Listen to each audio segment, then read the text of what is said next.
Hello नमस्कार दोस्तों, मैं आप सभी का स्वागत करता हूं अपने YouTube channel study world for exams में। आज हम डिस्कस करने वाले हैं प्राचीन इतिहास से संबंधित महत्वपूर्ण क्वेश्चन जो आपके प्रतियोगी परीक्षाओं में पूछे जाने की पूरी संभावना है। इससे पहले भी प्राचीन इतिहास के हमने 2 महत्वपूर्ण वीडियो डिस्कस किए हैं और ये आज तीसरा वीडियो है। तो आपने अगर उन 2 वीडियोज़ को नहीं देखा है तो जाकर देख लीजिए। और ये सभी महत्वपूर्ण क्वेश्चन आपके आने वाली प्रतियोगी परीक्षाओं में पूछे जाने की पूरी संभावना है। तो आइए आज का वीडियो शुरू कर लेते हैं बिना किसी देरी के। तो मध्य पाषाण काल से बनने वाले जो महत्वपूर्ण क्वेश्चन हैं उनको देख लेते हैं। तो मध्य पाषाण काल का जो समय अवधि मानी जाती है 9000 ईसा पूर्व से लेकर के 4000 ईसा पूर्व के मध्य मानी जाती है मध्य पाषाण काल की समय अवधि।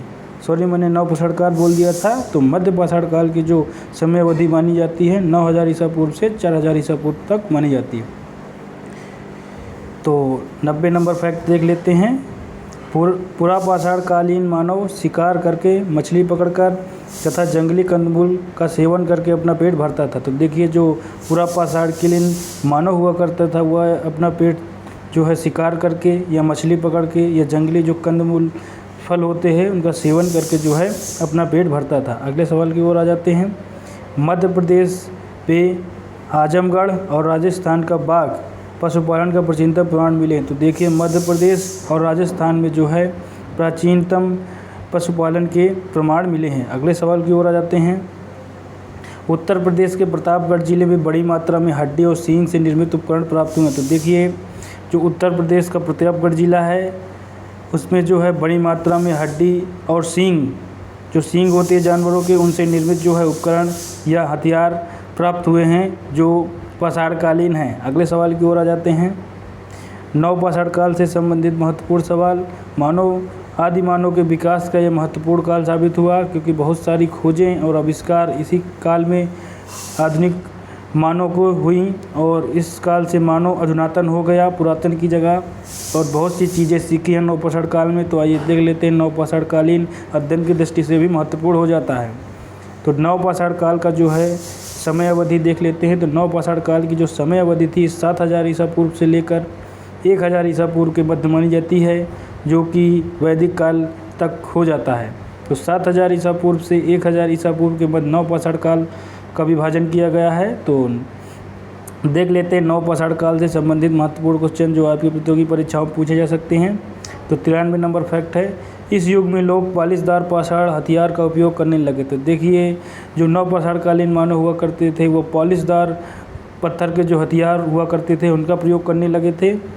और उनकी अन्य विशेषताएं क्या थी कि वे विशेष रूप से पत्थर की कुल्हाड़ी का प्रयोग किया करते थे। वे विशेष रूप से पत्थर की जो कुल्हाड़ी है उसका उपयोग किया करते थे अपने औजारों के रूप में। अगले सवाल की ओर आ जाते हैं। अगले फैक्ट देख लेते हैं। नव पाषाण युग में निवासियों को सबसे पहले अन्न उगाने का श्रेय जाता है। तो देखिए, इससे पहले मध्य पाषाण कालीन या पुरापाषाण कालीन जो मानव था उसको अन्न उगाने का श्रेय नहीं जाता है क्योंकि तब उनके समय न कृषि का ज्ञान था, कृषि का ज्ञान नहीं हुआ करता था। तो वह मांस जो है शिकार करके, मांस खा करके, कंदमूल फल खा करके, मछलियाँ पकड़ के ही अपना पेट भरते थे। लेकिन नव पाषाण युग करके जो नव पाषाण युग में जो मानव आए हैं उनके द्वारा अन्न का उगाने का श्रेय सर्वप्रथम जाता है। अगले सवाल की ओर जाते हैं। वे जो नव पाषाण कालीन मानव हुआ करते थे मिट्टी से निर्मित गोलाकार या आयताकार घरों में निवास करते थे। देखिए, पूछा जा सकता है कि नव पाषाण कालीन के जो मानव थे उनके घरों का आकार कैसा हुआ करता था। तो 2 आकार सामने आए हैं, गोलाकार घर में या आयताकार घरों में निवास करते थे। अच्छा, नव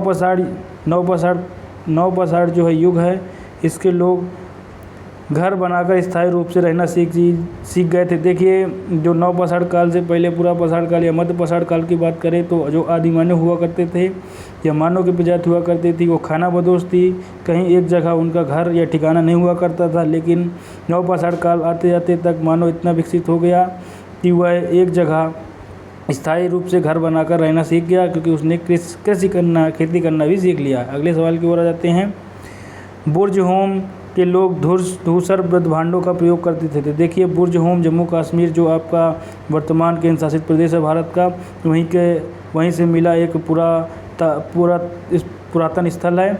और बुर्ज होम के जो लोग थे वो धूसर ब्रह्मांडों का प्रयोग किया करते थे। अगले सवाल की ओर जाते हैं और बुर्ज होम से ही संबंधित है कि कब्रों में पालतू कुत्ते भी अपने मालिक के शव के साथ दफनाए जाते थे। तो देखिए बुर्ज होम जो नामक स्थान है जो जम्मू कश्मीर में है, वहाँ पर पालतू कुत्ते अपने मालिक के साथ, जब मालिक मर जाता था तो उसके शव के साथ पालतू कुत्ते भी संयुग्मित रूप से दफनाए जाते थे। अगले सवाल की ओर आ जाते हैं।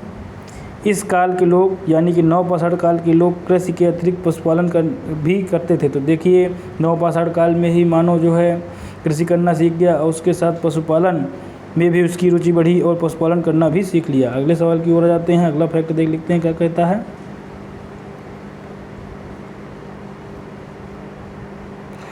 101 नंबर फैक्ट है, गाय बैल भैंस बकरी पालते थे। तो देखिए नवपाषाण कालीन मानव कृषि के साथ साथ पशुपालन भी सीख गया और वो गाय बैल और भैंस बकरी जैसे जानवरों को पालतू बनाना सीख गया। अगले सवाल की ओर आ जाते हैं। मेहरगढ़ के लोग गेहूँ जौ और रुई उपजाते थे। तो देखिए मेहरगढ़ नामक स्थान के जो लोग थे नवपाषाण कालीन लोग थे वो गेहूँ जौ और रुई जैसी फसलें उगाना सीख गए थे। अगले सवाल की ओर आ जाते हैं। इसी के लोगों को लोहे का ज्ञान हो गया। तो देखिए इसी समय जो है जैसे ही नवपाषाण काल का अंतिम समय आया 1000 ईसा पूर्व देखिए दिखाया गया, जिसमें तो अंतिम समय आते आते तक मानव को जो है लोहे का ज्ञान भी हो गया। और लोहे के ज्ञान होने के बाद मानव ने आधुनिक हथियार अत्यधिक तेज धार वाले और अपने उपयोगी और संबलधारी हथियार बनाना सीख गया। तो नवपाषाण कालीन जो है लोग जो है लोहे का ज्ञान भी नवपाषाण कालीन लोगों को अंतिम स्तर पर हो गया था। अगले सवाल की ओर आ जाते हैं। देखिए अगला काल जो है मानव विकास के इतिहास का काल जो है प्राचीन इतिहास में देखिए जो सवाल बनते हैं। तो अगला काल जो है नवपाषाण काल के बाद ताम्रपाषाण काल आता है। तो ताम्रपाषाण काल से जो महत्वपूर्ण सवाल बन सकते हैं उनके बारे में आज देख लेते हैं।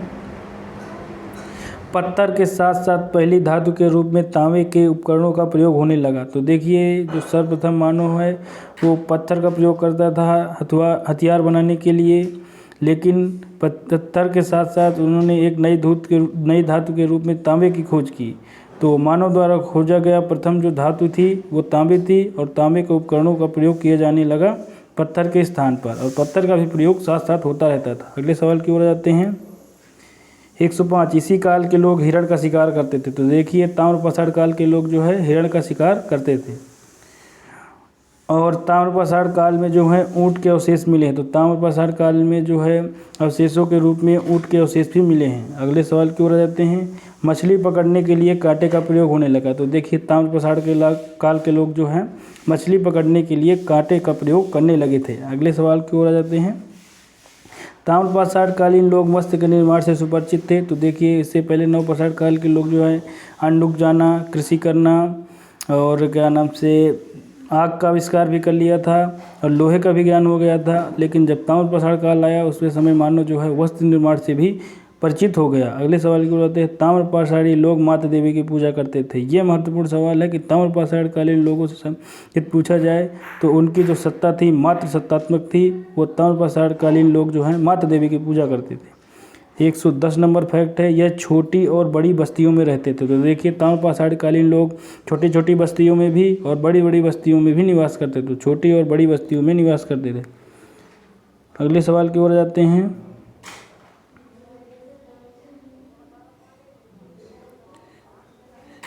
ये महत्वपूर्ण सवाल है। कोट दीजी और कैथा की संस्कृति हड़प्पा कालीन थी। तो देखिए हड़प्पा संस्कृति जो भारत की सबसे पुरातन संस्कृति मानी जाती है, उसके साथ साथ दो और संस्कृतियों का नाम जोड़ा जाता है जो उसी के समकालीन थी। तो उसमें कोट दीजी और कैथा की जो संस्कृति थी हड़प्पा कालीन संस्कृति के ही समकालीन थी। अगले सवाल की ओर आ जाते हैं। अब सिंधु घाटी सभ्यता, ये सबसे महत्वपूर्ण है प्राचीन इतिहास में। अब तक जो हमने पढ़ा उससे तो बहुत ही कम सवाल बनते हैं, लेकिन प्राचीन इतिहास में सबसे ज़्यादा जो सवाल बनने की उम्मीद है सिंधु घाटी और हड़प्पा सभ्यता से होता है, जिसका काल अवधि 2500 ईसा पूर्व से 1750 ईसा पूर्व के मध्य मानी जाती है। तो ये ऑथेंटिक है। 2500 ईसा पूर्व से 1750 ईसा पूर्व में विभिन्न प्रकाशनों में अलग अलग दिखाया गया है, लेकिन आज तक सबसे ऑथेंटिक माना गया है जो कि 2500 ईसा पूर्व से 1750 ईसा पूर्व जो सिंधु घाटी सभ्यता के विकास अवधि मानी जाती है। तो 112 नंबर फैक्ट देख लेते हैं। हड़प्पा संस्कृति को कांस्य युगीन सभ्यता भी कहा जाता है। तो देखिए कांस्य युगीन सभ्यता, हड़प्पा सभ्यता कैसी सभ्यता थी? तो हड़प्पा सभ्यता एक कांस्य युगीन सभ्यता थी। अगले सवाल की ओर आ जाते हैं। हड़प्पा के लोगों को तांबे में टिन मिलाकर कांसा बनाने की विधि आती थी। तो देखिए हड़प्पा के जो लोग थे उनको तांबे में जो है टिन मिलाकर कांसा बनाने की विधि आती थी, इसलिए इस काल को कांस्य युगीन सभ्यता कहते हैं, क्योंकि इसने मिश्र धातु बनाना, कांसा बनाना सीख लिया था तांबे और टिन को मिलाकर। अगले सवाल की ओर आ जाते हैं। यहाँ से आपका विज्ञान का सवाल भी आपका कवर हो जाता है कि तांबे और टिन को मिलाने से कांसा नामक धातु का निर्माण होता है। धातु नहीं, मिश्र धातु कह सकते हैं, तो मिश्र धातु का निर्माण होता है। अगले सवाल की ओर जाते हैं।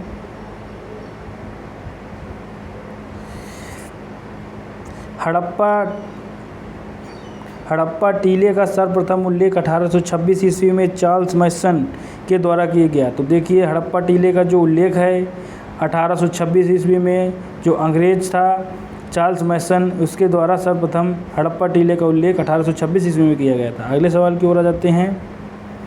प्राचीन और उन्नत सभ्यता का 1856 ईस्वी में कराची और लाहौर के बीच रेल पटरी। 1 मिनट इस सवाल को थोड़ा देख लेते हैं। प्राचीन एवं उन्नत सभ्यता जो कि हड़प्पा सभ्यता थी का 1856 ईस्वी में कराची और लाहौर के बीच रेल पटरी बिछाने के दौरान हुआ। तो देखिए जो प्राचीन और उन्नत सभ्यता हड़प्पा कालीन सभ्यता थी उसकी खोज का जो श्रेय जाता है 1856 ईस्वी में, जो है कराची और लाहौर के बीच रेल पटरी बिछाई जा रही थी, तभी इस पुरातन स्थल की खोज के जो है नमूने मिले। अगले सवाल की ओर आ जाते हैं। उस समय जॉन ब्रांटन और विलियम ब्रांटन नामक 2 अंग्रेज़ों ने प्राचीन नगर का पता लगाया। तो देखिए सर्वप्रथम 1856 ईस्वी में जब कराची से लाहौर तक रेल पटरी बिछाई जा रही थी, तभी हमें जो है सिंधु घाटी सभ्यता कुछ अवशेष मिले, और उसी समय जॉन ब्रांटन और विलियम ब्रांटन नामक 2 अंग्रेज़ों ने प्राचीन नगर का पता लगाया। जबकि खुदाई सर्वप्रथम वर्ष 1921 ईस्वी में हुई, लेकिन उससे पहले ही हड़प्पा सभ्यता के कुछ अवशेषों और टीलों का पता लग गया था। अब उसी से सवाल है 117 नंबर है, ये महत्वपूर्ण सवाल है। दयाराम साहनी और माधव स्वरूप ने हड़प्पा संस्कृति का उत्खनन ने पाकिस्तान के पंजाब प्रांत में स्थित हड़प्पा नामक स्थल पर किया। तो देखिए ये महत्वपूर्ण सवाल बन जाता है, इसको जरूर याद रखिएगा कि दयाराम साहनी और माधव स्वरूप द्वारा हड़प्पा संस्कृति का उत्खनन वर्ष 1921 ईस्वी में पाकिस्तान के पंजाब प्रांत में स्थित हड़प्पा नामक स्थल पर किया गया। तो सर्वप्रथम हड़प्पा नामक स्थल पर खुदाई की गई, इसलिए सिंधु घाटी सभ्यता को हड़प्पा सभ्यता के नाम से भी जाना जाता है। अगले सवाल की ओर आ जाते हैं।